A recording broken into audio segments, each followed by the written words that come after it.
చేరుకుంటారు. అక్కడి నుంచి ప్రత్యేక హెలికాప్టర్లో మార్కాపురం నియోజకవర్గంలో నరసింహాపురానికి చేరుకుంటారు. పర్యటనలో భాగంగా తాగునీటి పథకం పనులకు శంకుస్థాపన చేసి బహిరంగ సభలో పాల్గొంటారు. జిల్లాకు సంబంధించి 1290 కోట్ల విలువైన అతిపెద్ద తాగునీటి పథకం పనులకు పవన్ కళ్యాణ్ శ్రీకారం చుట్టబోతున్నారు. ఈ పథకం ద్వారా 10 లక్షల మందికి త్రాగునీరు అందించేలా ప్రణాళికలు రూపొందించారు. పూర్తి వివరించేందుకు ఫీల్డ్ లో మా కరెస్పాండెంట్ రాజ్ కుమార్ సిద్ధంగా ఉన్నారు. రాజ్ కుమార్, రేపు డిప్యూటీ సీఎం పర్యటనకు సంబంధించి ఏర్పాట్లు ఎలా ఉన్నాయి, ఇంకా ఎలా ఉండబోతున్న షెడ్యూల్?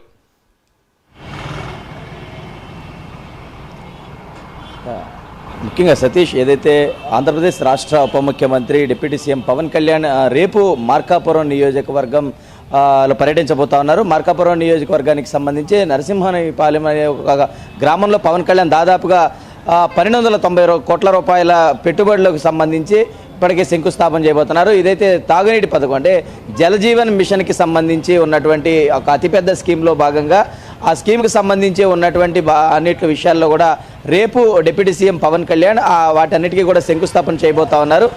రేపు ఉదయం 9 గంటలకు అక్కడ ఏదైతే హైదరాబాద్లోని తన నివాసం నుంచి బయలుదేరి అక్కడి నుంచి విజయవాడలో ఏదైతే గన్నవరం విమానాశ్రయానికి చేరుకుంటారు. ఇక్కడి నుంచి ప్రత్యేకమైనటువంటి హెలికాప్టర్లో ఇక్కడి నుంచి డిప్యూటీ సీఎం పవన్ కళ్యాణ్ ఏదైతే మార్కాపురం నియోజకవర్గానికి చేరుకునేటువంటి పరిస్థితి కనపడతా ఉంది. అక్కడ ఏదైతే నిర్వహించినటువంటి శంకుస్థాపన కార్యక్రమంలో పాల్గొని అనంతరం అక్కడ నిర్వహించినటువంటి బహిరంగ సభలో డిప్యూటీ సీఎం పవన్ కళ్యాణ్ పాల్గొనబోతా ఉన్నారు. ఈ కార్యక్రమానికి సంబంధించి ఇప్పటికే అక్కడ ఉన్నటువంటి జిల్లా ఎస్పీతో పాటు కలెక్టర్ కూడా అక్కడ ఉన్నటువంటి ఏదైతే సభా ప్రాంగణాన్ని అక్కడ ఏర్పాటు చేసేటువంటి కార్యక్రమాలన్నింటినీ కూడా పవన్ కళ్యాణ్ వచ్చేటువంటి ప్రతి ప్రాంతాన్ని కూడా అక్కడ క్షుణ్ణంగా పరిశీలించారు. రేపు భారీ బందోబస్తును కూడా అక్కడ భద్రత నడుమ ఏర్పాటు చేసినటువంటి పరిస్థితి ఉంది. ఎందుకంటే పవన్ కళ్యాణ్ వస్తున్నారన్నటువంటి నేపథ్యంలో పెద్ద ఎత్తున అభిమానులు, కార్యకర్తలు కోలాహలంగా తరలి వచ్చేటువంటి అవకాశం ఉంటుంది. కాబట్టి తగినటువంటి జాగ్రత్తలు తీసుకోవాల్సినటువంటి అవసరం ఉందని కూడా ఇప్పటికే జిల్లా ఎస్పీ చాలా క్లియర్గా ఇన్స్ట్రక్ట్ చేయడం జరిగింది.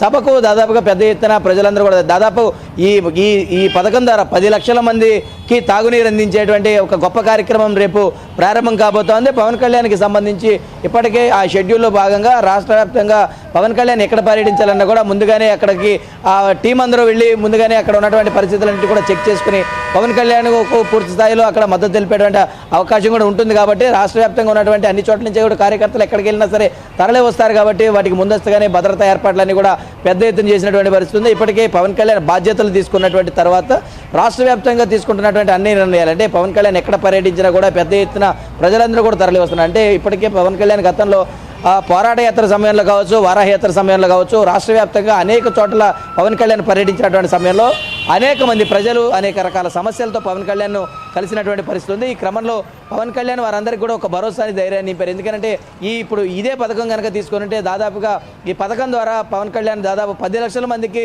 రేపు ఏదైతే ఈ ప్రారంభోత్సవం చేస్తారో ఈ ప్రారంభోత్సవానికి సంబంధించి 10 లక్షల మందికి తాగునీరు అందించేటువంటి ఒక గొప్ప కార్యక్రమం రాష్ట్ర ప్రభుత్వం ప్రతిష్టాత్మకంగా తీసుకొని వచ్చింది. కాబట్టి మరి చూడాలి రేపు పవన్ కళ్యాణ్ పర్యటించబోయే ప్రాంతాలన్నీ కూడా ముందుగానే క్షుణ్ణంగా పరిశీలించారు. కాబట్టి రేపు పవన్ కళ్యాణ్ వచ్చే తర్వాత ప్రజలతో ఇంటరాక్ట్ అవుతారు. అక్కడ లోకల్గా ఉన్నటువంటి సమస్యలన్నీ కూడా తెలుసుకుంటారు. అక్కడ ఉన్నటువంటి వాస్తవ పరిస్థితులని తెలుసుకున్నటువంటి తర్వాత అధికారులకు తగు సూచనలు కూడా చేయబోతున్నారు.